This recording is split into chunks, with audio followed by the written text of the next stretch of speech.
আজকে না বন্ধুরা জানো আমি একটা মজাদার রান্না করেছি। মজাদার রান্না করেছি বলতে এই দেখো আজকের আমার মেনুতে প্রথমে হয়েছে এই যে কপি ডাঁটা চচ্চড়ি।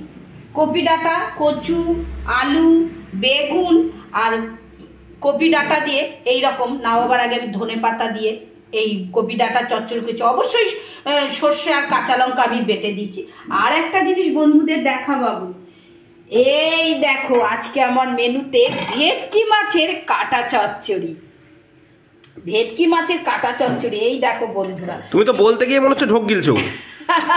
ভালো বলেছি। এই রকম বন্ধুরা জানো ভেটকি মাছের কাটা চচ্চড়ি সুপ্রিয়া দেবী একবার রান্না করেছিল, জি বাংলাতে না কোথায় দেখিয়েছিল, বলে উত্তম কুমার পর্যন্ত এই রকম ভেটকি মাছের কাটা চচ্চড়ি খুব খেতে ভালোবাসতেন।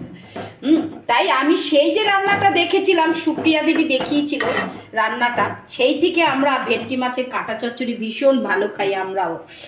এই দেখো বন্ধুরা এই রকম কাটা চচ্চড়ি হলে না আর কিছু লাগে না। এটা আমি তোমাদের ঠিক করে দেখাতে পারছি না। এই দেখো এই রকম কাটা ওরকম তুলনা ভেঙে যাচ্ছে যাচ্ছে তা করতে এমনি দেখানো যাচ্ছে তো এটা তোলো।